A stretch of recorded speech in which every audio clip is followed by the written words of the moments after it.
నమస్కారం. Big debate ప్రత్యేక చర్చ కార్యక్రమానికి స్వాగతం.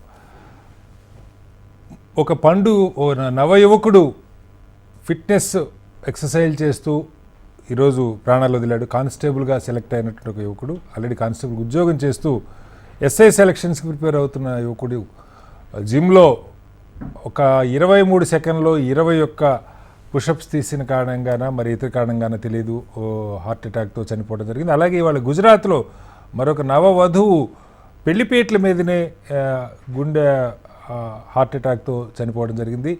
ఈ మధ్యకాలంలో అనేక సంఘటనలు ఇలాంటివి చూస్తూ ఉన్నాం. మాజీ మంత్రి గౌతమ్ రెడ్డి గారి దగ్గర నుంచి మొదలు పెడితే తారక రత్న గారి దాకా, అలాగే అనేక మంది ఇతరులు ఈ మధ్యకాలంలో బాగా శారీరక వ్యాయామం మీద దృష్టి పెట్టే వాళ్ళు కూడా మరణం చెందుతున్నారు, గుండెపోటు గురవుతున్నారు. నిజంగా ఇవి సరైన పద్ధతిలో శిక్షణ తీసుకోకపోవటం వల్ల వస్తున్న సమస్య, లేదు కరోనా తదనంతరం తలెత్తున్నటువంటి ఊపిరితిత్తుల సమస్యల కారణంగా జరుగుతుంది. దాని మీద వాళ్ళు ప్రత్యేక చర్చని హెచ్ఎంటీ ఉదయం నుంచి ఒక డ్రైవ్ రూపంలో చేస్తున్నది. ఇప్పుడు డిబేట్లో మనతో పాల్గొనడానికి డాక్టర్ ప్రమోద్ కుమార్ గారు, సీనియర్ కార్డియాలజిస్ట్ యశోద హాస్పిటల్ నుంచి వారు ఇక్కడ మనతో లైవ్లో ఉన్నారు. అలాగే డిఎన్ లక్ష్మణ్ గారు, certified fitness professional international trainer, వారు ఇక్కడ స్టూడియోలో ఉన్నారు. అలాగే మనతో డాక్టర్ పాపారావు గారు, ప్రముఖ సీనియర్ జనరల్ ఫిజిషియన్, వారు కూడా మనతో ఉన్నారు. ముందుగా ప్రమోద్ గారు నమస్కారం.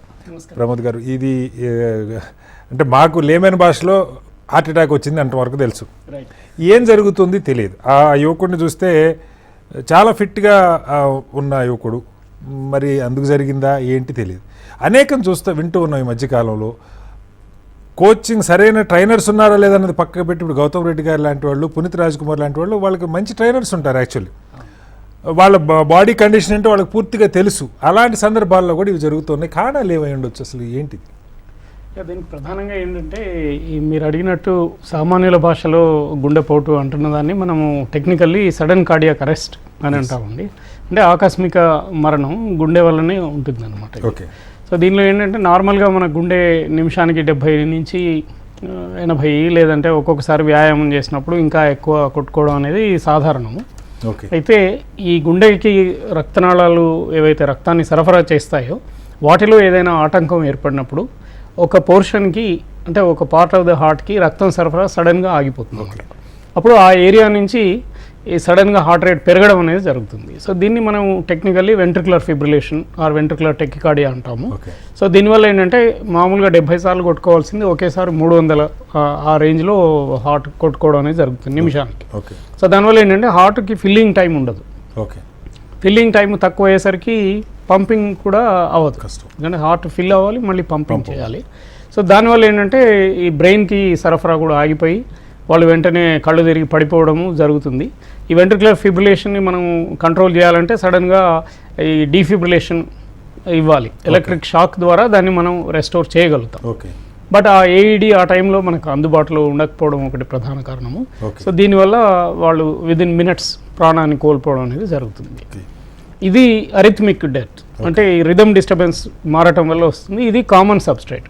అయితే ఈ అరిథమియా ఎందుకు వచ్చింది అనడానికి గుండెపోటు అనేది కూడా ఒక కారణం. గుండెపోటు ఏంటంటే రక్తం సరఫరా ఆగిపోవడానికి ఆ హార్ట్ లోపల ఉన్న నరాలు చిట్లడం అనేది జరుగుతుంది. సడన్ కార్డియాక్ అరెస్ట్ వస్తుంది. దీన్ని కరోనరీ డిసెక్షన్ అంటారు. అంటే హార్ట్ లోపల ఉన్న నరమే చిట్లిపోతుంది లోపల. సో దానివల్ల అక్కడ బ్లడ్ క్లాట్ వచ్చేసి ఇదవుతుంది. రెండవది లోపల రక్తం గడ్డకట్టడం. ఈ రక్తనాళం లోపల రక్తం గడ్డ కట్టడం వల్ల అకస్మాత్తుగా రక్తం సరఫరా ఆగిపోయి మళ్ళీ వెంట్రికులర్ ఫిబ్రిలేషన్కి దారితీస్తుంది. ఒక్కొక్కసారి ఏసిస్టోల్ అంటాం. అంటే ఇప్పుడు నేను చెప్పిన దానిలోనేమో హార్ట్ రేట్ సడన్గా పెరుగుతుంది, కొన్నిసార్లు హార్ట్ సడన్గా ఆగిపోతుంది కంప్లీట్లీ. ఏసిస్టోల్ అంటే స్టాండ్ స్టిల్ అనమాట. అది రెండో వెరైటీ. సో ఈ 2 వెరైటీల ద్వారా మరణం అనేది సంభవిస్తుంది. సో కారణాలు ఏంటంటే, మెనీ టైమ్స్ వీళ్ళకి అండర్లైన్ ప్రాబ్లమ్స్ ఏంటో తెలియకపోవచ్చు. ఎందుకంటే మనం ఇండియాలో రొటీన్ కార్డియాక్ స్క్రీనింగ్ కానీ అవి మనం చేయించుకోము. సో దానివల్ల వాళ్ళకి లోపల ఏదైనా బై బర్త్ ప్రాబ్లమ్స్ ఉన్నాయా అనేది కూడా మనకు తెలియదు.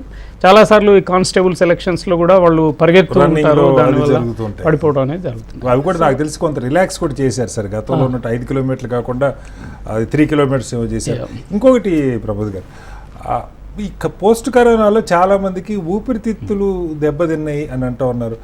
దానికి దీనికి ఏమన్నా సంబంధం ఉందా? నిజంగా అసలు అది ఏదైనా అంటే కొన్ని కోట్ల మంది దేశంలో వ్యాక్సిన్స్ తీసుకున్నా సరే కరోనా బారిన పడ్డారు. దానికి అసలు ఏంటి నిజంగా ఏదైనా దాన్ని వాళ్ళు పరిశీలించుకోవాల్సింది, డాక్టర్లను అప్రోచ్ కావాలి, అలాంటిది ఏదైనా ఉంటుందా లేకపోతే అవసరం లేదా, ఎలా అనుకోవాలి? యాక్చువల్లీ ఇది కరోనా ద్వారా కూడా మనం దీన్ని చూస్తున్నామండి. ఎందుకంటే కరోనా అనేది అన్ని ఆర్గన్స్ని కూడా అఫెక్ట్ చేసింది. ప్రధానంగా కరోనా వచ్చిన వాళ్ళకి మేము చాలామందికి మన హాస్పిటల్ కూడా చాలామంది విజిట్స్కి ఓపీకి వస్తున్నారు. వాళ్ళలో ఏంటంటే గుండె దడగా ఉంటుంది అని వస్తున్నారు. అంటే నార్మల్గా మనకు రెస్టింగ్ హార్ట్ రేట్ అనేది 60-70 మధ్యలో ఉంటుంది. కానీ కరోనా బారిన పడ్డ వాళ్ళు ఎవరైతే హాస్పిటలైజ్ అయ్యి ముఖ్యంగా రెమ్డెసివిర్ తర్వాత మిగతా మెడిసిన్స్ వాడారు, కొంతమంది వెంటిలేటర్ పైకి వెళ్ళిన వాళ్ళు, అట్లాంటి వాళ్ళకి మనం ఏం చూస్తున్నాం అంటే వాళ్ళ రెస్టింగ్ హార్ట్ రేటే 120-130 అట్లా చెప్తున్నారు. సో ఈ నార్మల్గా ఏంటంటే మనకు ఎపిడెమియాలజికల్ స్టడీస్ ప్రకారం కూడా రెస్టింగ్ హార్ట్ రేట్ అనేది మోర్టాలిటీకి లింక్ ఉంది. రెస్టింగ్ హార్ట్ రేట్ తక్కువ ఉన్న వాళ్ళకి లైఫ్ స్పాన్ ఎక్కువ ఉంటుంది. ఓకే. సో ఈ రెస్టింగ్ హార్ట్ రేట్ ఈ కరోనా రావడం వల్ల నార్మల్ మనుషులకు కూడా పెరిగిపోయింది. సో అది కూడా ఒక కారణం అయి ఉంటుంది. ఎందుకంటే హార్ట్ రేట్ ఎక్కువైనప్పుడు ఈ మెటబాలిజం చేంజ్ అవుతుంది, హార్ట్ పైన డిమాండ్ పెరుగుతుంది. ఆ డిమాండ్ పెరగడం వల్ల కూడా లోపల ఈ క్లాటింగ్ రావటము ఇట్లాంటివి కూడా జరుగుతున్నాయని ఒకటి. రెండవది కరోనా అనేది ఒక సిస్టమిక్ ఇన్ఫ్లమేటరీ డిసీజ్. సో మనం చాలామందిలో కొన్ని బ్లడ్ టెస్ట్ ద్వారా కూడా మనం చూసాం, వాళ్ళకి సిఆర్పి అని కానీ అవన్నీ ఎలివేటెడ్ ఉంటాయి. సో దానివల్ల కూడా హార్ట్ అటాక్స్కి దారి తీస్తుందండి. వ్యాక్సిన్ ఎఫెక్ట్ కూడా కొంతవరకు ఉండొచ్చు అనేది ఒక అనుమానం అండి. మనకు కొన్ని వ్యాక్సిన్స్ అయితే ఆల్రెడీ మనకు వెల్ నోన్, ఉదాహరణకు మేజర్ కంపెనీ కూడా మనం చూసాం. Okay okay. సో డెఫినెట్లీ మీరు అన్నట్టు కరోనా కూడా ఒక కారణంగానే ఉంది. ఓకే. పాపారావు గారు చెప్పండి, ఈ కొంతమంది వైద్యులు ఇంకొక పదం కూడా వాడుతున్నారు, యాంగ్జైటీ సిండ్రోమ్ డిజార్డర్. అంటే బహుశా కరోనా తర్వాత తెలియకుండానే ప్రజల్లో ఏమన్నా భయం ఉందా? వ్యాయామాలు చేస్తుండొచ్చు, రకరకాలు చేస్తుండొచ్చు, కానీ ఏమో నాకు తెలియకుండా ఏమైనా అవుద్దన్న భయం. దాన్ని ఎలా అర్థం చేసుకోవాలి? ఆ పదంకి మీనింగ్ ఏంటి నాకు తెలియదు. యాంగ్జైటీ సిండ్రోమ్ డిజార్డర్ అంటున్నారు. నిజంగా మీరు జనరల్ ఫిజిషియన్, చాలా కేసులు మీరు చూస్తూ ఉంటారు. ఏంటి కరోనా తర్వాత వచ్చినటువంటి సమస్య, లేకపోతే సరైనటువంటి గైడెన్స్ లేకుండా ఇష్టారీతిగా ఈ ఎక్సర్సైజులు, ఫిట్నెస్లు, ఏరోబిక్స్ రకరకాలు చేస్తున్నారు, వీటిని ఎలా అర్థం చేసుకోవాలి పాపారావు గారు? కేవలం యాంగ్జైటీ డిజార్డర్ వల్ల డెత్ వచ్చే అవకాశాలు చాలా తక్కువ ఉంటాయండి. ఒకసారి ఇర్రెగ్యులర్ హార్ట్ బీట్ రావచ్చు, కానీ అయితే బేసిక్ గా మనం చెప్పుకోవాల్సింది ఏంటంటే ఇదంతా ఓవర్ కాన్ఫిడెన్స్ అండి. నాకు ఏమీ కాదు, నాకు ఏమీ లేదు అనుకునే ఓవర్ కాన్ఫిడెన్స్ చాలా వరకు దీనికి దోహదపడుతుంది. ఎందుకనంటే అండర్లయింగ్ హార్ట్ డిసీజ్ ఏమన్నా ఉందా? మన ప్రమోద్ గారు చెప్పినట్లు underlying heart disease by birth కానీ అది హార్ట్ యొక్క బీటింగ్ లో అవ్వచ్చు, లేదా ఇంట్రెన్సిక్ హార్ట్ డిసీజ్ అంట మయోకార్డియంలోనే అవ్వచ్చు, అంటే హార్ట్ మజిల్లో ఉండొచ్చు, లేదా హార్ట్ కున్న రక్తనాళం, బ్లడ్ సప్లై చేసే రక్తనాళంలో ఉండొచ్చు. ఎక్కడ ఈ ప్రాబ్లం ఉన్నప్పటికీ కొన్ని సడన్ ఫ్యామిలీస్ లో కూడా కొన్ని సడన్ కార్డియాక్ డెత్స్ కూడా రావచ్చు. సో ఇలాంటివి ఏవైనా ఉన్నప్పుడు అలాంటి అండర్లయింగ్ హార్ట్ డిసీజ్ ఏమైనా ఉందా అని ఒకసారి కార్డియాలజిస్ట్ ని కానీ ఫిజిషియన్ కానీ చూపించుకొని ఒకసారి ఓవరాల్ చెకప్ చేయించుకొని ఆ తర్వాత జిమ్ లో స్టార్ట్ అయ్యి ఒకేసారి అన్నప్రాసనాడే అవకాశం తిన్నట్లు విపరీతంగా ఎక్సర్సైజ్ చేసి కండలు పెంచేద్దాం అనే ఊపులో ఉంటారు చాలా మంది. సో ఇలాంటి దాని వల్ల కొన్ని ప్రమాదాలు వచ్చే అవకాశం ఉందండి. ఎందుకంటే ఇంట్లో కొన్ని లక్షల మంది, కోట్ల మంది జిమ్కి వెళ్తుంటారు. కొద్దిపాటి ఇన్సిడెంట్లు అక్కడక్కడ జరుగుతుంటాయి. ప్రతి విషయానికి అండర్లయింగ్ కాజ్ ఒకటి ఉంటుంది. ఇది ఎక్సర్సైజ్ మాత్రం ఒకటే కారణం కాదు. ఖచ్చితంగా ఎక్సర్సైజ్ అనేది ఆరోగ్యానికి దోహదపడుతుంది, ఆరోగ్యం పెంపొందించుకోవటానికి.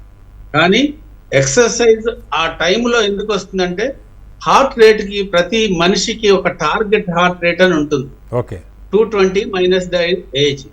ఈ హార్ట్ రేట్ ను మించినప్పుడు బ్లడ్ సప్లై హార్ట్ కి సరిగా అందే అవకాశం తగ్గొచ్చు, తగినంతగా అందకపోవచ్చు, లేదా ఇర్రెగ్యులర్ బీటింగ్ రావచ్చు.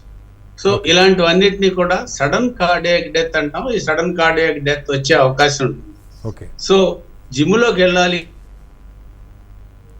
పాపారావు గారు మాట్లాడి. పాపారావు గారు మీ వాయిస్ కట్ అయింది, మళ్ళీ తీసుకుంటాను, మీ దగ్గరికి వస్తాను. పాపారావు గారు, లక్ష్మణ్ గారు చెప్పండి. మీ ఇప్పుడు చూస్తే certified fitness professional international trainer, కొన్ని వందల జిమ్ సెంటర్స్ హైదరాబాద్లో ఉన్నాయి లక్ష్మణ్ గారు. ఎవరు సర్టిఫైడో ఎవరు ప్రాపర్ గైడ్ చేయగలుగుతారో ఎంతమందికి తెలుసో నాకైతే తెలియదు. కానీ ఈ లక్షల మంది ఐటీ ఉద్యోగులు ఒబిసిటీ వచ్చేస్తూ ఉంది. చాలా సందర్భాల్లో మేము చూస్తూ ఉంటాం, రోడ్ల మీద పరిగెత్తే వాళ్ళు పరిగెత్తున్నారు. అలా రన్ చేయొచ్చా, లేకపోతే మీలాంటి ఫిట్నెస్ సెంటర్స్లో వాళ్ళు ఏం చేయొచ్చు? బేసిక్గా మీరు రిక్రూట్ చేసుకునేటప్పుడు లేదు వాళ్ళకి ట్రైనింగ్కి మీరు ఒప్పుకునేటప్పుడు అసలు ఏం చూస్తారు, ఏం చూడాలి, అలాగే వాళ్ళకి ఏ పద్ధతిలో ట్రైనింగ్ ఇచ్చుకుంటూ వస్తారు? ఇప్పుడు సార్ ఇప్పుడు చాలా లైక్ ఐటీ వర్కర్స్ ఉంటారు, బిజినెస్ మ్యాన్స్ ఉంటారు, డాక్టర్స్ ఉంటారు. Every one has and their own timing. అంటే లైక్ ఇప్పుడు ఐటీ వర్కర్స్ అయితే కంప్లీట్గా వాళ్ళకి 9 to 12 hours వర్కింగ్ ఉంటుంది. సో ఒబేసిటీతో చాలా మంది ఉంటారు, కొన్ని మంది స్కిన్నీతో ఉంటారు. లైక్ స్కిన్నీ ఉన్న వాళ్ళకి మజిల్ కావాలన్నట్టు ట్రైనర్కి ఒక హైర్ చేసుకుంటారు.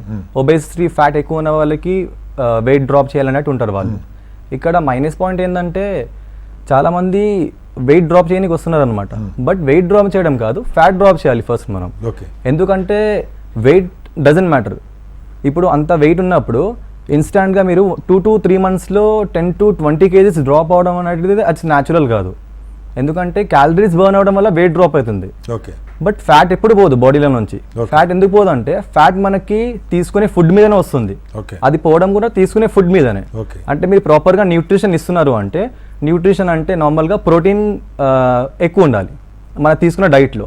ఎవరైతే అథ్లెట్ ఉన్నారో ఆర్ ఎల్స్ ఎవరైతే ఫ్యాట్ లాస్ ప్రోగ్రెస్ మీద ఉన్నారో వాళ్ళకి ప్రోటీన్, ఫైబర్ అండ్ వాళ్ళకి ఫ్యాట్స్ అనేది హెల్దీ ఫ్యాట్స్ తీసుకోవాలి. సో అన్సాచురేటెడ్ ఫ్యాట్ తీసుకోవడం వల్ల కొలెస్ట్రాల్ పెరుగుతుంది మనకి బాడీలో.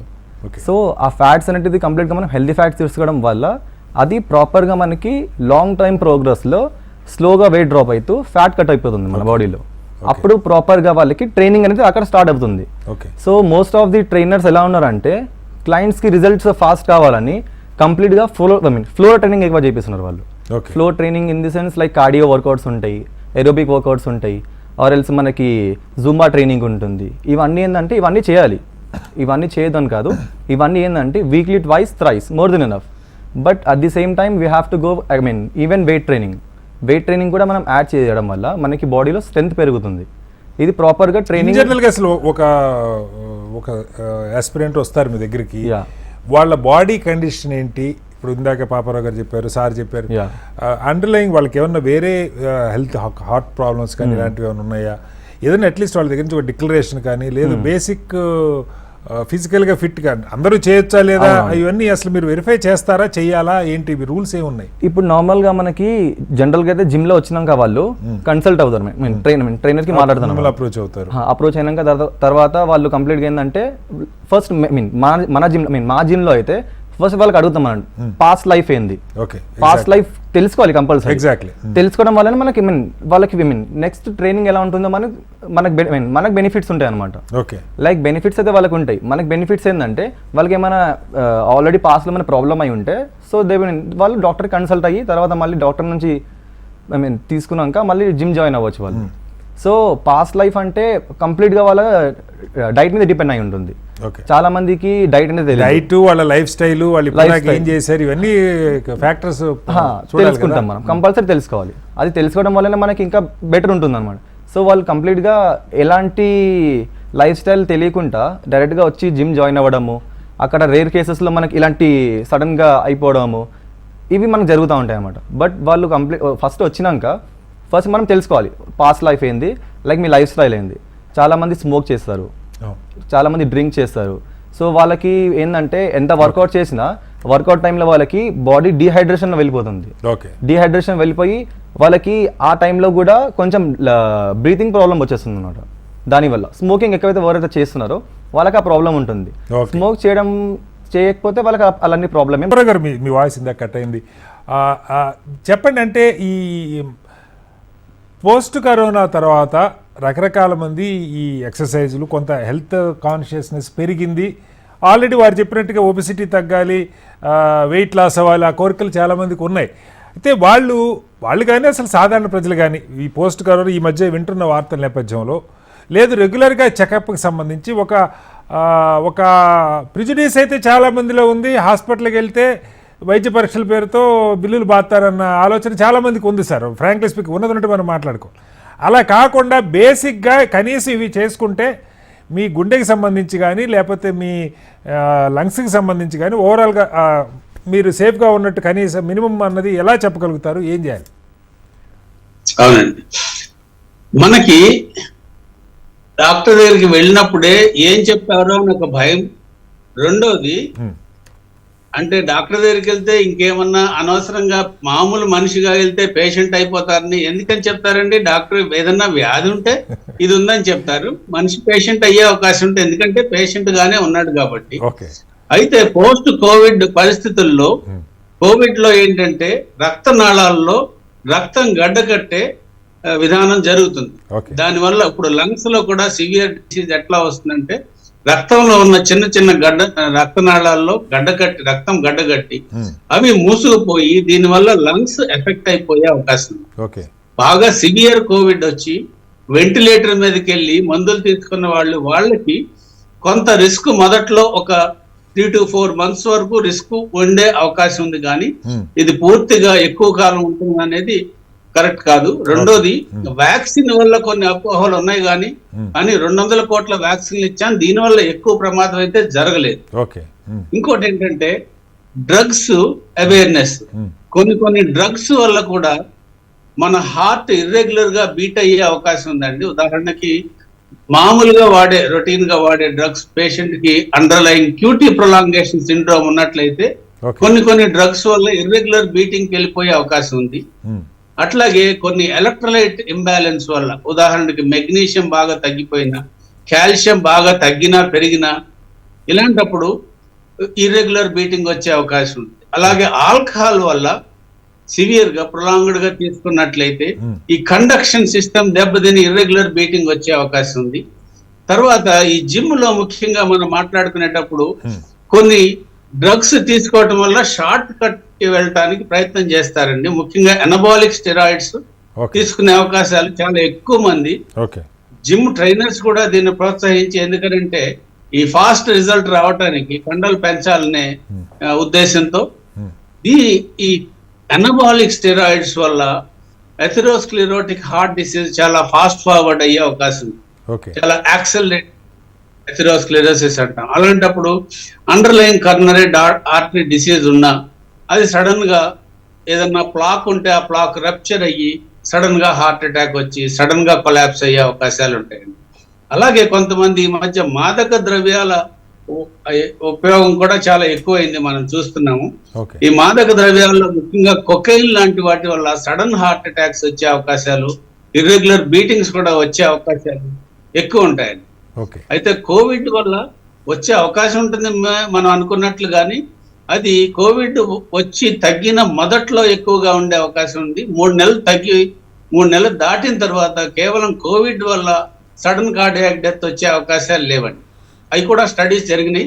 అందులో కూడా sudden cardiac death after Covid 3 months after, అది వచ్చినప్పటికి కూడాను సివియర్ గా కోవిడ్ వచ్చినాయి, వెంటిలేటర్ మీదకి వెళ్ళి అన్ని డ్రగ్స్ తీసుకున్న వాళ్ళకి వచ్చే అవకాశాలు ఎక్కువ ఉంటాయి. అంటే పాపారావు గారు ఇందాక ఇప్పుడు ప్రమోద్ గారు అన్నట్టుగా ఇప్పుడు మామూలుగా మనం చాలా సందర్భాల్లో ఈ మిలిటరీ సెలక్షన్స్ కానీ లేకపోతే పోలీస్ కానిస్టేబుల్ సెలక్షన్స్ అప్పుడు చాలామంది వితౌట్ ప్రాక్టీసు ఏ అనుభవం లేకుండా కనీసం ఒక వారం రోజులు కూడా కిలోమీటర్ కూడా పరిగెత్తకుండా వచ్చి ఒకేసారి 4-5 కిలోమీటర్లు అందులో ఆ గివెన్ టైంలో పరిగెత్తాలని వాళ్ళు పడిపోవటం ఇది మనం చూస్తూ ఉన్నాం. కానీ ఇప్పుడు జరుగుతున్నవి అలాంటి కేసులు కాదు. మన ఈ పునీత్ రాజ్ కుమార్ గారి, గౌతమ్ రెడ్డి గారు కానీ లేకపోతే వీరు కానీ వీళ్ళు రెగ్యులర్గా ఫిట్నెస్ ఉండి, అంటే బయటికి లోపల ఫిట్నెస్ ఉందా లేదా నాకు తెలియదు, మంచిగా బాడీ ఫిట్గా ఉండి ఎక్సర్సైజ్ చేస్తూ రెగ్యులర్గా చేస్తున్న వాళ్ళు బహుశా ఎంత మేరకు చేయాలనేది కూడా వాళ్ళకి అవగాహన ఉంటుందని అనుకుంటారు. 500 ఇవి చేయటం అలా కూడా చేయరు. కానీ ఇలాంటి వాళ్ళు కూడా వీటికి గురవుతున్నారు. ఎలా అర్థం చేసుకోవాలి? దీనికి మెయిన్ గా మనం అండర్లైన్ హార్ట్ డిసీజ్ ఏమన్నా ఉందా అనేది ఇదిమిద్దంగా నిర్ధారించుకోకపోవటమేనండి.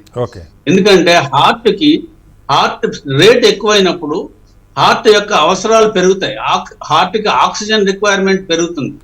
ఈ ఆక్సిజన్ రిక్వైర్మెంట్ కి సరిపడా రక్తనాళాలు పనిచేస్తున్నాయా, ఈ రెగ్యులర్ గా బీటింగ్ రావడానికి సరిపడా రక్తనాళాలు ఈ వ్యవస్థ అంతా సక్రమంగా ఉందా, లేదా అండర్లైన్ గా మనకు తెలియకుండా ఏదన్నా సటిల్ ప్రాబ్లం ఉండి అది సివియర్ గా ఎక్సర్సైజ్ చేసేటప్పుడు బయటపడి దాని వల్ల ప్రమాదాలు వచ్చే అవకాశాలు ఎక్కువ ఉంటాయి. అయితే సడన్ గా ఏ మనిషి ఏ కారణం లేకుండా చనిపోడు, ఏదో ఒక అండర్లైన్ కాజ్ ఉంటుంది. But most important cause sudden cardiac death. ఈ సడన్ కార్డియాక్ డెత్ వల్ల రావడానికి most important cause again underline heart disease, అందులోనే ఓకే రైట్. ప్రమోద్ గారు అది చెప్పి అంటే ఇది ఎలా తెలుస్తుంది? ఇందాక డాక్టర్ గారిని కూడా అడిగాను నేను. మామూలుగా చాలామంది చెప్పడం ఈసీజీ లాంటివి తీస్తే కూడా అసలు బేసిక్గా ఎలా ఉంది హార్ట్ అన్నది తెలుస్తుందని అంటారు. అలాగే ఏమైనా కనీస స్థాయి బ్లడ్ టెస్ట్లు సామాన్యులు ఎఫర్ట్ చేయగలిగే రీతిలో కాస్త అలాంటిది ఏదైనా అవసరం ఉందా, ఎలా చూడాలి? ఉంటాయి సార్, ఎందుకంటే ఇప్పుడు మనం డిస్కస్ చేసినవన్నీ తక్కువ వయసు ఉన్న వాళ్ళలో సడన్ కార్డియాక్ అరెస్ట్ వస్తుంది. మామూలుగా కూడా మనం పాశ్చాత్య దేశాలతో కనుక మనం పోల్చుకుంటే ఇండియాలో ఒక దశాబ్దము లేదా దశాబ్దన్నర ముందే మనకు హార్ట్ అటాక్స్ కానీ సడన్ కార్డియాక్ అరెస్ట్ కానీ జరుగుతూ ఉంటాయి. సో దీనికి ఏంటంటే కొన్ని అనాలిసిస్ లోపల తెలిసింది ఏంటంటే ఒక లైపోప్రోటీన్ లిటిల్ ఏ అనేది ఒక సబ్స్టెన్స్ ఉంది. అది ఎక్కువగా ఉన్న వాళ్ళకి ఈ అథెరోస్క్లెరోసిస్ కానీ తర్వాత క్లాటింగ్ టెండెన్సీ ఎక్కువ ఉంటుంది అనమాట. అట్లాగే సిఆర్పి అని ఒక ఇన్ఫ్లమేటరీ రియాక్టివ్ సబ్స్టెన్స్ ఉంటుంది. ఎక్కడ బాడీలో ఇన్ఫెక్షన్ వచ్చినా కూడా సిఆర్పి అనేది పెరుగుతుంది. ఈ సిఆర్పి అనేది ఎక్కువ ఉన్న వాళ్ళలో హార్ట్ అటాక్స్ కానీ అథెరోస్క్లెరోసిస్ కానీ ఎక్కువగా ఉండే అవకాశం ఉంది, అది కూడా మనకు తెలుసు. అట్లాగే హోమోసిస్టిన్ అని ఇంకొక సబ్స్టెన్స్ ఉంది. ఇది మామూలు విటమిన్తోనే దాన్ని మనం తగ్గించవచ్చు. ఆ హోమోసిస్టిన్ ఎక్కువ ఉన్న వాళ్ళకి కూడా క్లాటింగ్ టెండెన్సీ అనేది ఎక్కువగా ఉంటుంది. ఇదంటే దీని మెటబాలిజము అవన్నీ మనకు అవసరం లేదు, కానీ తెలుసుకోవాల్సింది ఏంటంటే ఈ కొన్ని సబ్స్టెన్సెస్ని మనం గుర్తించవచ్చు. అయితే అట్లాగే ఇప్పుడు కొలెస్ట్రాల్, హై కొలెస్ట్రాల్ ఉంటుంది కొంతమందికి, వాళ్ళకు కూడా ఈ హార్ట్ అటాక్స్ కానీ అథెరోస్క్లెరోసిస్ కానీ హార్ట్ అటాక్స్ సడన్ డెత్స్ ఇవి అయ్యే అవకాశాలు ఎక్కువ ఉంటాయి అన్నమాట. సో చాలా diagnostic centres complete body profile అని ఇలాంటివి రకరకాలు ఈ మధ్య ఈ డి విటమిన్ తగ్గిన తర్వాత సోలార్ ప్యానల్ అని చెప్పి రకరకాలు వస్తుంది. అంటే ఈ వీటికి సంబంధించి బేసిక్ ఏం చేయించుకుంటే రక్త పరీక్షల విషయానికి వస్తే మనకు ప్రధానంగా కావాల్సింది ఒకటి కొలెస్ట్రాల్ అండి, తర్వాత అందులోనే ఎల్పిఏ అంటాము, అది కూడా పార్ట్ ఆఫ్ ద కొలెస్ట్రాల్ ప్యానలే. దాని తర్వాత హోమోసిస్టిన్ ఒకటి, సిఆర్పి. ఈ రక్త పరీక్షలో ముఖ్యంగా మనకి ఇవి తెలిస్తే సరిపోతాయి. అంటే అందరికీ అవసరం లేదు, కొన్ని ఎక్స్టెన్సివ్ టెస్ట్స్ ఉంటాయి, బట్ ఇన్ జనరల్ ఇవి చేయాలి. And routine ECG 2D echo అనేది ఒకటి, ట్రెడ్మిల్ టెస్ట్ అనేది ఒకటి కూడా చాలా ఇంపార్టెంట్. ట్రెడ్మిల్లో ఏంటంటే ఏదైనా ప్రాబ్లం ఉన్నా మనకు బయటపడుతుంది, ఎందుకంటే అది డాక్టర్ పర్యవేక్షణలో మనం నడిపిస్తాము. అట్లాగే వాళ్ళ హార్ట్ రేట్ ఎంతవరకు వెళ్ళొచ్చు, వాళ్ళు నడిచినప్పుడు ఏమైనా ఇర్రెగ్యులర్ బీట్ వస్తుందా, తర్వాత ఏమైనా ఈసీజీలో మార్పులు వచ్చి రక్తం సరఫరా ఏమైనా తగ్గుతుందా అనేది మనం గుర్తించడానికి పనిచేస్తుందండి. సో ఈ టెస్ట్ కూడా ఒకటి రొటీన్గానే అన్ని చోట్ల ప్యాకేజెస్ ఉన్నాయి ఈ మధ్య, 1800, 2000 లోపలనే అవుతున్నాయి. సో అది ఎక్కడైనా కూడా చేయించుకోవచ్చు. ముఖ్యంగా ఏంటంటే నేను ఎక్కువగా ఆలోచిస్తుంది ఏంటంటే ఈ సిటీ కరోనరీ యాంజియోగ్రామ్ అనే టెస్ట్ ఒకటి ఉన్నదండి. ఎందుకంటే టీఎంటీ అనేది ఇప్పుడు దాదాపు 75 సంవత్సరాల కిందటి టెస్ట్ అది. ఆ టెస్ట్ ద్వారా మనం బ్లాక్స్ ఉన్నాయా లేదా అనేది మనం చూడలేము. అట్లాగే బ్లాక్స్ ఉన్నాయా మనకి తెలియాలంటే ఈసీజీ కానీ ఎకో కానీ తెలియవు. ఎందుకంటే చాలా మంది పేషెంట్స్ మా దగ్గర కూడా వస్తుంటారు, వాళ్ళు సిమ్టమ్స్ కూడా చెప్తారు, నాకు చెస్ట్ పెయిన్ వస్తుంది, లెఫ్ట్ హ్యాండ్కి వెళ్తుంది అంటారు. మనం అడ్వైజ్ చేసినప్పుడు వాళ్ళు ఏంటంటే సార్ ఈసీజీ ఎక్కువ నార్మల్ ఉంది, ఇంకా ఎందుకండి అంటారు. సో దానిలో ఏంటంటే ఒక్కొక్క టెస్ట్కి కొన్ని పరిమితులు ఉంటాయి. ఈ పరిమితులు అనేవి స్పెషలిస్ట్కి అర్థం అవుతాయి, కామన్ పబ్లిక్ అర్థం కావన్నమాట. సో వాళ్ళు ఏంటంటే మీరు ఇందాక అన్నట్టు ఏదో దోచేస్తున్నారు అని అనుకుంటారు ఉన్నది. దానిలో ఏంటంటే ఇప్పుడు అడ్వాన్స్డ్ ఇన్వెస్టిగేషన్ అనేది city coronary angiogram, very simple test. దానిలో ఏంటంటే ఏమాత్రం మైనర్ బ్లాకేజ్ ఉన్నా కూడా మనకి అద్దంలో చూసినట్టుగా కనిపిస్తుంది. అట్లా ఉన్నప్పుడు ఏంటంటే ప్రతి వాళ్ళకి మనం బైపాస్ సర్జరీ కానీ స్టెంట్ కానీ వేయటం అనేది జరగదు.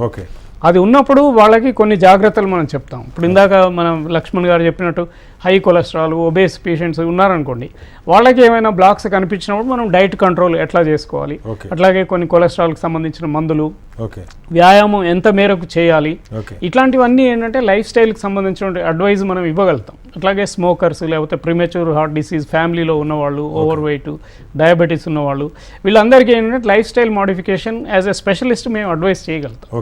సో మీ ద్వారా నేను అందరికీ చెప్పేది ఏంటంటే ఏ డాక్టర్ అయినా కూడా పేషెంట్ బాగుండాలనే కోరుకుంటారు. అందులో ఏంటంటే అడ్వైస్ చేసినప్పుడు నవడేస్ చాలామంది మల్టిపుల్ ఒపీనియన్స్ కూడా వెళ్తారు. ఈ మధ్య కొత్త గూగుల్ ఒపీనియన్స్ లేదా చాట్ జీపీటీ ఒపీనియన్స్ కూడా అవి కూడా ఉన్నాయి. సో ఏంటంటే వాళ్ళు they are free to take their opinions and nobody will force them to get this test. Doctor ఏంటంటే కరెక్ట్గా అడ్వైస్ ఇవ్వాలి. ఇప్పుడు ఏంటంటే ప్రాణం అనేది చాలా విలువైంది. ఒకసారి ఇప్పుడు ఆ యంగ్ బాయ్ పడిపోయిన తర్వాత మనం ఏం చేయలేము. ఎందుకంటే హార్ట్ అటాక్ వచ్చినప్పుడు ఈ సిపిఆర్ కానీ రికవరీ చేయడానికి కూడా సమయం అనేది చాలా తక్కువ ఉంటుంది. మనకేంటంటే బయట out of hospital cardiac arrest అయినప్పుడు అక్కడ డిఫిబ్రిలేటర్ కానీ దానికి కావాల్సినటువంటి మందులు కానీ వెంటిలేటర్ చేయడానికి ఇంట్యుబేట్ చేయడానికి అవేమి ఉండవు ఆ సమయంలో.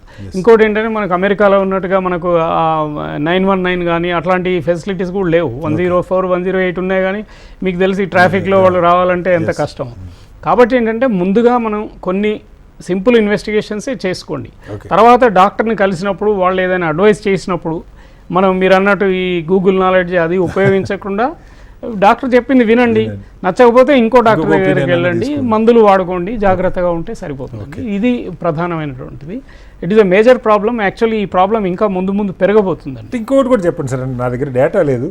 ఇప్పుడు ఈ రెగ్యులర్గా చెకప్స్ చేయించుకోవాలి. అసలు కరోనా రాకముందు నుంచి కూడా చాలామంది అడ్వైస్, చాలామంది వెల్దీ పీపుల్ అయితే అది చేస్తూ వచ్చారు.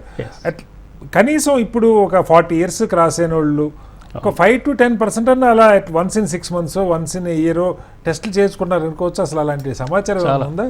చాలా తక్కువ మంది అండి. హెల్త్ కాన్షియస్నెస్ ఉన్నా కూడా ఇన్వెస్టిగేషన్స్కి వచ్చే వాళ్ళైతే చాలా తక్కువ మందే ఉంటారు. రెగ్యులర్ చెకప్స్కి రారండి. ఎందుకంటే ముఖ్యంగా ఇప్పుడు మన డాక్టర్ పాపారావు గారు చెప్పినట్టు డాక్టర్ ఏదో చెప్తారనే భయం అనే ఉంటుంది. నాకేమి రాదు అంటున్నారు. ఇంకొక ఆర్గ్యుమెంట్ ఏంటంటే చాలా మంది వచ్చి డాక్టర్ గారు మీరు ఏదైనా టెస్ట్ చేస్తే మీరు ఏదో ఉందని చెప్తారంటారు. మేము ఏముందో తెలుసుకోవడానికే ఈ టెస్ట్ చేస్తున్నాం కదా అని మనం ఉన్నది తెలుసుకోవడానికి కూడా సిద్ధంగా ఉండట్లేదు. లక్ష్మణ్ గారు, ఇది ఇప్పుడు వచ్చేవాళ్ళు రకరకాల ఇంట్రెస్ట్లతో వస్తారు మీరు అన్నట్టుగా. ఇప్పుడు ఇక్కడ ప్రధానంగా ఎక్కువ మంది చెప్పేది 40 minutes టైం ఒక ఫ్యాక్టర్గా చెప్తుంటారు. 40 minutes వాక్ చేస్తే మంచిది అలా. అలాగే జిమ్లో కూడా ఎవరిని అడిగినా 1 hour, ½ hour time slots. But ఆ టైంలో వాళ్ళ బాడీ కండిషన్ బట్టి వాళ్ళు ఏమి చెయ్యాలి, ఏమి చేయకూడదు, ఇది ప్రాపర్గా అసెస్ చేయగలిగిన శిక్షణ పొందిన వాళ్ళు ఉంటున్నారా? ఒకటి నా ప్రశ్న. రెండు, ఇలాంటి సంఘటనలు ఏదైనా జరిగినప్పుడు ఇప్పుడు సిపిఆర్ డాక్టర్ గారు చెప్పారు, ఎంతోమంది ఎక్స్పర్ట్స్ సార్ లాంటి వాళ్ళు చూపించారు కూడా. బట్ ఎంతమంది వాటిని రిసీవ్ చేసుకున్నారు, చేయటం నేర్చుకున్నట్లు మీలాంటి ఇన్స్టిట్యూట్స్లో అన్నా సరే అవి సడన్గా ఏదైనా అయితే హార్ట్ అటాక్ వచ్చి పడిపోతే సిపిఆర్ చేసి అంబులెన్స్కి పంపించే ఆ శిక్షణ పొందిన వాళ్ళన్నా ఉంటున్నారా?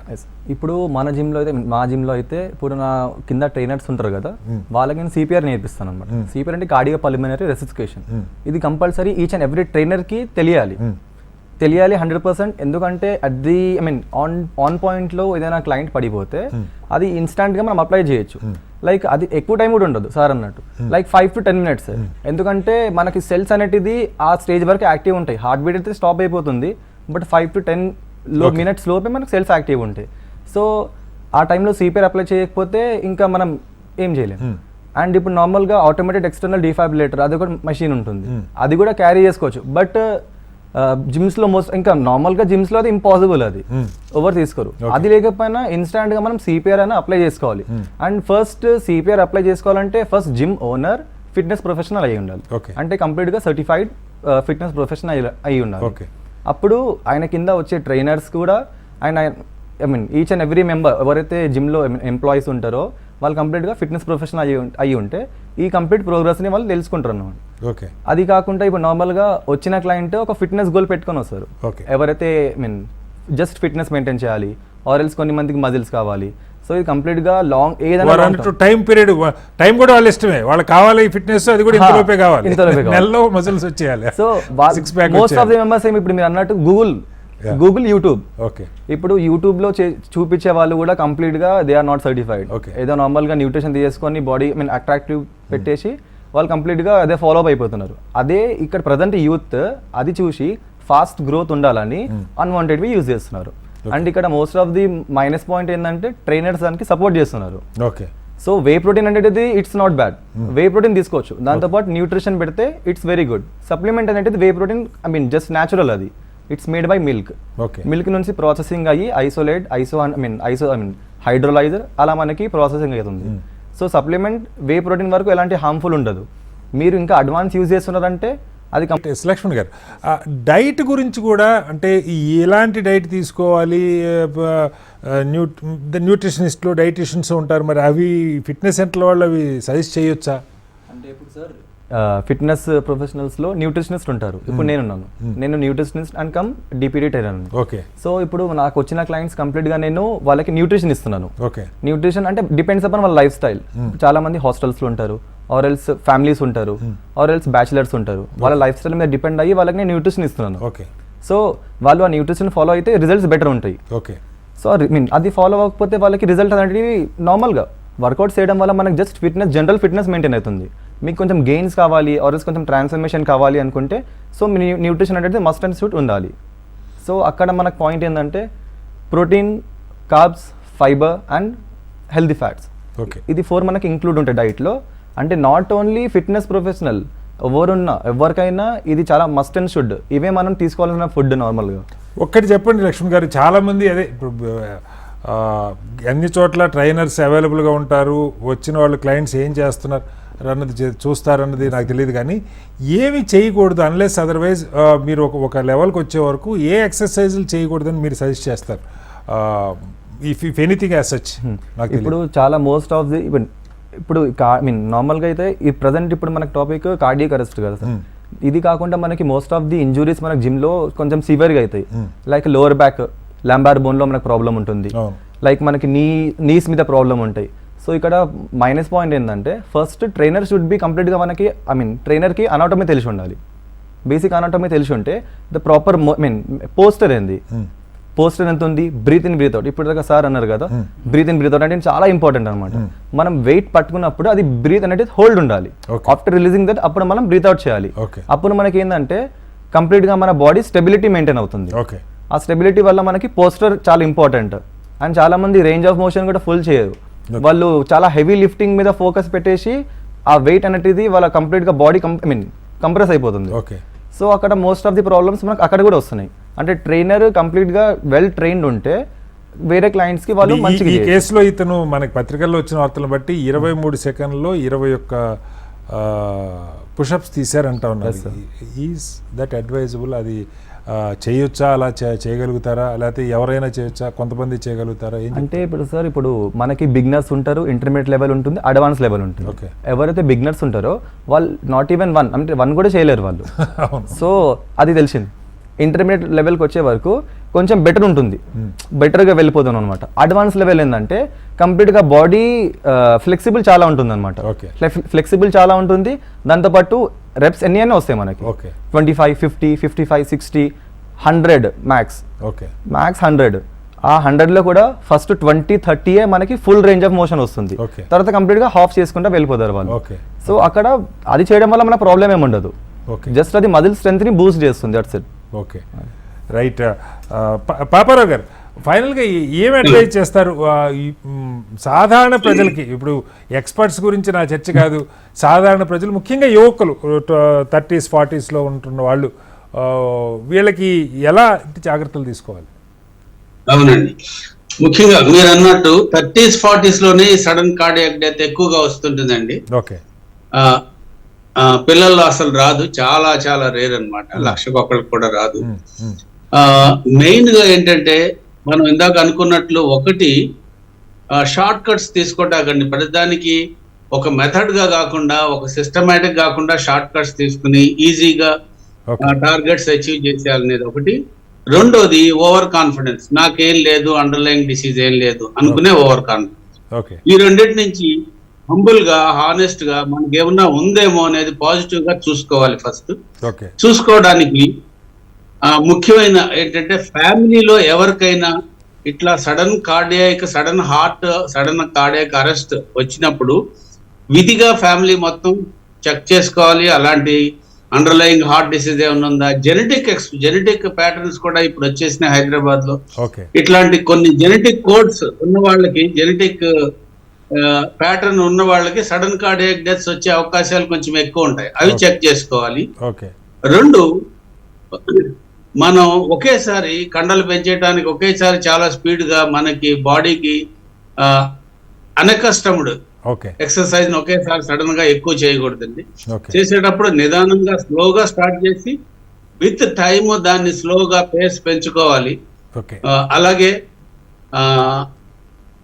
ఇంతకు ముందు ఏమన్నా మైనర్ సిమ్టమ్స్ వస్తే, లైక్ కొంచెం నడిచినా, ఆయాసం వచ్చినా సరిగా గుండె నొప్పి కానీ చెస్ట్ గుండె దడ కానీ అట్లాంటివి వచ్చినా విధిగా డాక్టర్కి చెక్ చేసుకోవాలి. అంటే మనం ఎక్సర్సైజ్ చేసే ముందు మనకి ఎంత రిస్క్ ఉంది అనేది మనసులో ఒకసారి హంబుల్ గా చెక్ చేసుకోవాలి. ఈ రిస్క్ ఫ్యాక్టర్ ఎంత ఉంది, ఏ మేరకు మనకి ఇట్లా వచ్చే అవకాశం ఉంటుంది, దాన్ని తగ్గించుకునే అవకాశం, దాన్ని తొలగించుకునే అవకాశం ఎలా ఉంటుంది అన్నది ఎక్సర్సైజ్ చేయడానికి ముందే వాళ్ళు విధిగా వైద్యుని సలహా తీసుకుని దాని ప్రకారం ఎప్పుడు స్లోగా బిల్డప్ చేసుకుంటూ వెళ్ళాలి. ఏదైనా ఎక్సర్సైజ్ అనేది మరి ముఖ్యంగా చాలా స్లోగా స్టార్ట్ చేసి 30-40s లోకి వెళ్ళిన వాళ్ళు 15-20 నుంచి ఎక్సర్సైజ్లు చేసే వాళ్ళకి ఎక్కువ ప్రాబ్లం ఉంది. బట్ 30-40s దగ్గర సడన్ గా స్టార్ట్ చేసిన మంది అలాగే మొదలు పెడుతున్నారు సార్. ఇప్పుడు హైలీ కెరియర్ ఓరియంటెడ్ వాడు ఏదో బాగా సెట్ లేక అప్పుడు ఏదో ఒబిసిటీ వచ్చింది అనుకొని, అంటే నేను మోస్ట్ ఆఫ్ జనరలైజ్డ్ కేసు చెప్తున్నాను. అప్పుడు పెళ్ళిళ్ళు కాకనో లేకపోతే అందరూ లావుకున్నారంటేనో ఏదో సడన్గా మారాలన్న కోరిక కలుగుతుంది. లేదు డాక్టర్లు మీలాంటి వాళ్ళు అడ్వైజ్ చేసి కొంచెం ఫిట్నెస్ మెయింటైన్ చేయాలన్నప్పుడు మొదలు పెడుతున్నారు. 30s లోపు మొదలు పెట్టేవాళ్ళు నిజంగా అదృష్టవంతులు వాళ్ళు ఎర్లీగా. బట్ వీళ్ళని ఎలా మనం చెప్పాలి? కరెక్ట్ అండి. సాధారణంగా 18-20 years లో ఎక్కువ మంది స్కూల్ ఏజ్ లోనే జనరల్ ఆటలవే మొదలవుతూ ఉంటాయి. అయితే ఇవన్నీ ఈ దశలో అసలు ఏ స్కూల్ కూడా హైదరాబాద్ లో ఉన్న వేలాది స్కూల్లో 1-2 స్కూల్ తప్పించి ప్లే గ్రౌండ్ అనేది లేదు. కాబట్టి ఈ కెరీర్ ఓరియంటేషన్ తో కాంపిటీషన్ తో ముందుకు వెళ్ళి ఒక దశలో తిరిగి చూసుకున్నప్పుడు మనకు ఫిట్నెస్ కూడా అవసరం అనేది వాళ్ళ దృష్టికి వస్తుంది. అప్పుడు మొదలుపెట్టి ఈ అన్నిటినీ బ్యాక్లాగ్స్ అంతా క్లియర్ చేయాలి అన్న ఫీలింగ్ తో సడన్ గా ఒక్కసారి ఓవర్వెల్మింగ్ గా చేసినప్పుడు సడన్ గా అది గుండె తట్టుకునే అవకాశం తక్కువ ఉంటుందండి. దానివల్ల అండర్లయింగ్ హార్ట్ డిసీజ్ ఉన్నా సరే అది సడన్ గా బయటపడే అవకాశం ఉంటుంది. అలాగే సడన్ గా ఏ పని చేసినా సరే, మనం ఏదో సడన్ గా కారు ఆగిపోయింది దాన్ని తోయాల్సి వచ్చింది, మనం కొంచెం గట్టిగా తోసినా సరే గుండె దడ, ఆయాసం ఇట్లాంటివన్నీ వస్తుంటాయి. సో మనకి గుండెకి ఒక ఎక్సర్సైజ్, ఒక ట్రైనింగ్ అనేది సిస్టమేటిక్ గా చేసుకుంటూ పోవాలండి. అదే కార్డియో ట్రెడ్మిల్ ఎక్సర్సైజ్ ముందు స్లోగా చేసి 40 minutes అవి చేరిన తర్వాత స్లోగా తర్వాత స్పీడ్ పెంచుకుంటూ ఉండాలి. కానీ సడన్ గా మొదటి నుంచే స్పీడ్ పెంచి స్టామినా పెంచుకునేది అది జరిగే పని కాదు. సో ఒక ఫేస్డ్ మేనర్ లో ఒక ట్రైనర్ శిక్షణ కింద జాగ్రత్తగా తీసుకున్నట్లయితే ఇట్లాంటి సమస్యలు మనం ప్రివెంట్ చేసుకోవచ్చు. ప్రమోద్ గారు, మామూలుగా మీరేమి అడ్వైజ్ చేస్తారంటే చాలామంది ఇప్పుడు ఫిట్గా ఉండటం వేరు, వారు అన్నట్టుగా మజిల్, బాడీ బిల్డింగ్, 6 ప్యాక్లు వద్దని కాదు, మనం ఆబ్వియస్లీ అందంగా బాగా శారీరక దృఢత్వంతో కావాలని కోరుకోవచ్చు. కానీ వీటికి అట్లీస్ట్ ముందు ఒక ఫిట్నెస్ లెవెల్కి వచ్చి, లేదు ఎంత టైము వాటి మీద ఒక 30s 40sలో యావరేజ్గా ఉండే వాళ్ళని మన దృష్టిలో పెట్టుకొని ఎలా అడ్వైజ్ చేస్తే బాగుంటుంది సార్? జనరల్ పబ్లిక్ కోసం అడ్వైజ్ ఇవ్వాలంటే sir, simple brisk walking is the best exercise. ఎందుకంటే అది ఎవరైనా కూడా చేయొచ్చు. అంటే దానికి రికమెండేషన్స్ కూడా ఏంటంటే మనకి 20 minutes to half an hour brisk walking కొంచెం చెమటలు వచ్చే వరకు చేయాలి అనేది WHO రికమెండేషన్. అండ్ ఇది సింపుల్, ఇందులో ఖర్చు ఏం లేదు, ఎవరైనా చేయొచ్చు. ఓన్లీ థింగ్ ఇది మెయిన్ రోడ్స్ పైన అట్లాంటి వాటి కాకుండా ప్రమాదాలు చూసుకుంటే సరిపోతుంది. అది ఎవరికైనా కూడా అబౌవ్ 30-40 మీరు అన్నట్టు యూనివర్సల్ గా దట్ ఈస్ ద బెస్ట్. ఇంకా కొంచెం బెటర్ గా పోవాలంటే సైక్లింగ్ ఒకటి, that is also good exercise. ఆ తర్వాత స్విమ్మింగ్. అంటే అన్ని గ్రూప్స్ ఆఫ్ మజిల్స్ ఎక్కడైతే ఇన్వాల్వ్ ఉన్నాయో ఆ type of exercises are the best for the heart. వేరే weight lifting and other things are going to produce more strain on the heart. So weight lifting ఇట్లాంటి exercises చేసేటప్పుడు డెఫినెట్గా ఒక gym trainer పర్యవేక్షణలో కానీ, లేదంటే ముందే ఒకసారి కార్డియాలజిస్టో లేకపోతే ఫిజిషియన్ దగ్గర మనం ఎక్సర్సైజ్ చేసి ఎంత హార్ట్ రేటు మనం వెళ్ళగలుగుతున్నాము అనేది చూసుకోవాలి. తర్వాత 220 ఏజ్ అనేది ఒక స్టాండర్డ్ ఫార్ములా అండి. మనం 220 ఏజ్ తీసుకొని అందులో 80-85% వరకే చేస్తే చాలు. That is regular exercise. And at least వారంలో 4 సార్లు ఎక్సర్సైజ్ చేస్తే చాలు. అది కూడా WHO రికమెండేషన్.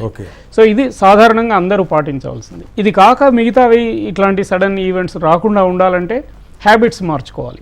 ఇప్పుడు మేము ఎన్నోసార్లు చూస్తుంటాం, స్మోకర్స్ ఉంటారు, క్రానిక్ స్మోకర్స్.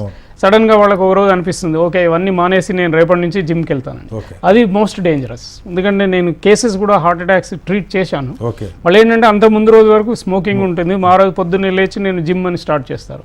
అక్కడ ఏంటంటే మీకు ఈ రిబౌండ్ ఎఫెక్ట్ వల్ల వ్యాసో కన్స్ట్రిక్షన్ అవుతుంది, ఓకే దానివల్ల డెత్స్ అవుతాయి. అట్లాగే ఈ అయ్యప్ప టైంలో కూడా దీక్షలో కూడా మేము చాలాసార్లు చూస్తామండి, వాళ్ళు కూడా హార్ట్ అటాక్తో వస్తారు. ఓకే సో హ్యాబిట్స్ మార్చుకోవడం అనేది ఒకటి, స్మోకింగ్ పర్టికులర్లీ అవాయిడ్ చేయటము. యంగ్ పీపుల్ అయితే కొంతమంది ఇందాక మన పాపారావు గారు చెప్పినట్టు ఈ కొకైన్ అడిక్షన్ ఇట్లాంటివి అవాయిడ్ చేయాలి. ఓకే అట్లాగే స్టిరాయిడ్స్ తీసుకోవటం అవి కూడా అవాయిడ్ చేయాలి. ఓకే వార్మప్ అనేది చాలా ఇంపార్టెంట్. ముందుగా exactly very important thing is warm up. నేను కూడా ప్రాక్టీస్లో ఎవరికైనా టీఎంటీ రాయాలంటే వాళ్ళకి ముందు చెప్తాను, మీరు 2 weeks తర్వాత వచ్చి చేయండి, ఓకే ఆ 2 weeks వరకు రోజు బ్రిస్క్ వాకింగ్ చేయండి. ఎందుకంటే సడన్గా ట్రెడ్మిల్ పైన కూడా మేము హాస్పిటల్లో ఇది హార్ట్ అటాక్స్ చూస్తాం Okay. ట్రెడ్మిల్ పైన చేసిన తర్వాత కూడా. ఓకే ఎందుకంటే basic mechanism is same. So అందుకని వార్మప్ అనేది ఒకటి చాలా ఇంపార్టెంట్. ఓకే తర్వాత వెయిట్ రిడక్షన్, మిగతా జాగ్రత్తలు ఏవైతే ఉన్నాయో అవన్నీ కొన్ని టెస్ట్ చేసుకోకుండా కూడా మనం హెల్దీ లైఫ్ స్టైల్ అడాప్ట్ చేసుకోవచ్చు. ఓకే ప్రతి వాళ్ళు టెస్ట్కి వెళ్ళాలని కాదు, కానీ ఓకే వెళ్ళడం వల్ల ఏంటంటే ఎక్కువ ఇన్ఫర్మేషన్ వస్తుంది. ఓకే ఇప్పుడు we are living in a world of information explosion. So అన్ని ఇన్ఫర్మేషన్లు మనం తీసుకుంటాం కానీ మన బాడీని గురించి ఇన్ఫర్మేషనే మనం తెలుసుకోలేము. వీళ్ళంతవరకు అవాయిడ్ చేయడానికి ట్రై చేస్తాం చాలా మంది, సమస్య అది. సో అక్కడ మనకి కొంచెం బ్రేక్ ఉందన్నమాట. ఆ మైండ్ సెట్ కొంచెం మార్చుకొని ఓకే ఇవన్నీ, హైడ్రేషన్ కూడా చాలా ఇంపార్టెంట్. ఎందుకంటే ఇప్పుడు ఎక్సర్సైజ్ చేసినప్పుడు 2 points అండి, ఒకటి గ్రేడెడ్ ఎక్సర్సైజ్, రెండోది avoiding very heavy lifting and all. Okay hydration, taking enough water and hydration, avoiding alcohol before major exercise, అది కూడా ఇంపార్టెంట్. ఓకే తర్వాత ఎక్సర్సైజ్ చేస్తున్నప్పుడు ఊపిరి బిగబట్టకూడదండి, ఓకే ఎందుకంటే there are studies on spontaneous coronary dissection అనేది ఒక ఈవెంట్ ఉంటుంది అనమాట. దానికి ఏంటంటే ఈ ఊపిరి బిగబట్టి ఎక్సర్సైజ్ చేసినప్పుడు ఇన్అడ్వర్టెంట్లీ దాన్ని వెల్సెల్వా మెనూవర్ అంటాం మేము. ఓకే ఆ బిగబట్టినప్పుడు ఏంటంటే హార్ట్ పైన ప్రెషర్ ఎక్కువ అవుతుంది, దానివల్ల లోపల స్ప్లిట్ అనేది జరుగుతుంది. ఓకే సో ఆ బ్రీదింగ్ కంట్రోల్ అనేది చాలా ఇంపార్టెంట్, ఎస్పెషల్లీ వెయిట్ లిఫ్టింగ్ చేస్తున్న వాళ్ళకి. ఓకే ఇవి కొన్ని సాధారణమైనటువంటి జాగ్రత్తలు అండి. ఓకే ఇక అంతకుముందు మనం అవన్నీ మిగతా టెస్ట్స్, దాని తర్వాత అడ్వాన్స్డ్ ఇన్వెస్టిగేషన్స్ చూసాము. Okay right. లక్ష్మి గారు ఆఖరికి చెప్పండి, ఈ వెయిట్స్ లిఫ్ట్ చేయటం, ఏరోబిక్స్ బహుశా 2 కూడా చాలా జిమ్ల్లో కామన్గా ఉంటాయేమో. ఎక్కువ మందికి అంటే ఇది ఏది ఫస్ట్ అడాప్ట్, దేనికి తీసుకుంటే మంచిది అన్నది ఏం చెప్తారు? అంటే ఇప్పుడు బేసిక్గా ఎవరైతే జిమ్ జాయిన్ అయినానికి వస్తారో వాళ్ళు ఫస్ట్గా స్ట్రెచింగ్స్ నుంచి స్టార్ట్ చేయాలి. ఎందుకంటే వాళ్ళ కంప్లీట్ బాడీ ఫ్లెక్సిబుల్ ఉండదు. ఎగ్జాక్ట్లీ ఓకే ఫ్లెక్సిబుల్ ఉండదు. ఫస్ట్ వాళ్ళు వార్మప్, సార్ చెప్పండి, వార్మప్ నుంచి స్టార్ట్ చేయాలి. Stretchings, flexibility main important role ఇక్కడ మనకి బాడీలో. సో అది అయిపోయినాక నార్మల్గా వెయిట్ ట్రైనింగ్ అనేది స్టార్టింగ్లో కాదు, ఓకే మేము కూడా క్లయింట్కి ఆఫ్టర్ 1 week తర్వాతనే స్టార్ట్ చేపిస్తాము. ఎందుకంటే ఫస్ట్లోనే వాళ్ళు వచ్చి హెవీగా ట్రైన్ చేయడం అది అలా కూడా చేయం మేము, ఎందుకంటే అందరికీ అది అవ్వదు. ఆల్రెడీ ట్రైన్ చేస్తున్నారంటే it's okay, it's continue. Okay వాళ్ళు ట్రైన్డ్ లేరు, బిగినర్స్ ఉన్నారంటే కంప్లీట్గా వాళ్ళకి ఫస్ట్ 1 to 10 days వరకు, 1 week నుంచి 10 days వరకు వాళ్ళు కంప్లీట్గా మేము బిగినింగ్ స్టేజ్ నుంచి స్టార్ట్ చేపిస్తాం. అంటే వెయిట్ ట్రైనింగ్ ఉండదు, ఓకే వాళ్ళు కంప్లీట్గా నార్మల్గా ట్రెడ్మిల్ వాక్, స్ట్రెచింగ్స్, ఫ్లెక్సిబిలిటీ. తర్వాత స్లోగా వెయిట్ ట్రైనింగ్ లో కూడా మనకి డిఫరెంట్ టైప్స్ ఆఫ్ వర్కౌట్స్ ఉంటాయి. ఓకే బేసిక్ నుంచి స్టార్ట్ చేసిన 1 month తర్వాత అప్పుడు స్లోగా, అంటే అప్పుడు కూడా వాళ్ళకి అంత ఏం స్ట్రెంత్ ఏం గెయిన్ అవ్వదు, స్లో ప్రాసెస్ అనే వాళ్ళకి వెళ్ళిపోతుంది అనమాట. ఓకే ఆఫ్టర్ దట్ ఇంకా వాళ్ళు కంటిన్యూ చేసుకుంటే 3 months, 6 months, 1 year, హౌఎవర్ ఎలా అయితే ఇంక్రీజ్ అవుతుందో అలా మనం చేసుకుంటూ వెళ్ళిపోవచ్చు. Okay right. మొత్తంగా మెజారిటీ ప్రజలు ఈ మధ్యకాలంలో మనం చూస్తున్నటువంటి సమస్యల నుంచి బయటపడాలంటే ప్రాథమికంగా బ్రిస్క్ వాక్ లాంటివి, శారీరక దృఢత్వాన్ని కాపాడుకోవడానికి బ్రిస్క్ వాక్, అవసరమైతే సైక్లింగ్ ఇలాంటివి చేసుకుంటూ స్పష్టంగా వాళ్ళకి జిమ్కి వెళ్ళాల్సిన అవసరం ఉంది, బాడీ తగ్గించుకోవటం, ఎక్స్ట్రా వెయిట్ లాస్ కావటం ఇలాంటివి కావాలన్న కోరిక, లేదు కొంత ఫిట్నెస్,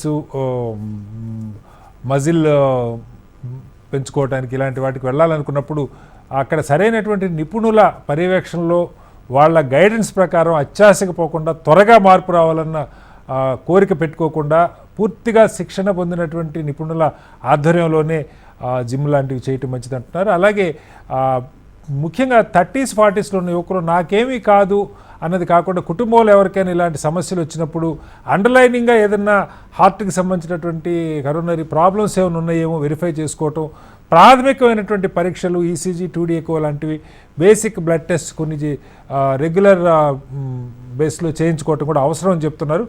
ఎక్కువ మంది ప్రజలు వీటిని ఫాలో కావాలని కోరుకుందాం. చర్చలో పాల్గొన్న డాక్టర్ ప్రమోద్ కుమార్ గారికి, డాక్టర్ పాపారావు గారికి, అలాగే లక్ష్మణ్ గారికి ధన్యవాదాలు. ఇది వాళ్ళ బిగ్ డిబేట్. మరోసారి మళ్ళీ కలుద్దాం. అందరూ నమస్కారం. సెలవు.